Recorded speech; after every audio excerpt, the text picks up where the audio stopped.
السلام عليكم ورحمة الله وبركاته. أنا عارفة إن كلنا زهقنا من الروتين الحياتي ومن الطبخ اللي بنعمله الأيام دي. تعالوا بينا النهاردة نعمل حاجة جديدة كده ولذيذة وكمان صحية ونكسر بيها الروتين بتاعنا. هنعمل النهاردة مكرونة صحية جدا وسهلة بأقل المكونات في البيت. هنسلق نص كيلو مكرونة أو الكمية اللي انت تحبيها حابة ان انت تسلقيها. بعد كده بقى هحط بصلايه اشوحها كويس جدا مع نقطه زيت صغيره، عليها فلفل رومي وفلفل حراق لو تحبي. بالظبط معلقتين فراخ كنت معصجاها، وبالظبط حبه زيتون. نقلبها بقى كويس جدا، عندك انت اي حاجه تعصجيها حطيها.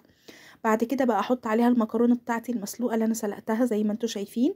كنت طلعتها طبعا غسلتها بميه وحطيت عليها نقطه زيت صغيره. بس ابدا ان انا بقى اقلبها كويس جدا كده كله. بس الاول تكون طبعا الخضار بتاعي خد تشويحه بسيطه، احط عليها معلقه كمون، معلقه بابريكا، معلقه توم باودر، معلقه بصل باودر، ومعلقه كبيره ملح بكمون. وابدا ان انا بقى اقلبها كويس جدا واسيبها بالظبط اقل من دقايق على النار، بحيث ان كل حاجه تدخل جوه بعضها. زي ما انتوا شايفين كده بجد ريحتها خطيره. وبس كده خلصت بالظبط، ما بتاخدش 5 دقايق على النار. هو بس بنسلق المكرونه. رهيبه بجد. عايزاكم كلكم تجربوها وتقولوا لي رايكم ايه، والف هنا وشفا. اكله كده سريعه ونكسر بيها الروتين. ما تنسونيش بقى في اللايك والشير والسبسكرايب، والف هنا وشفا.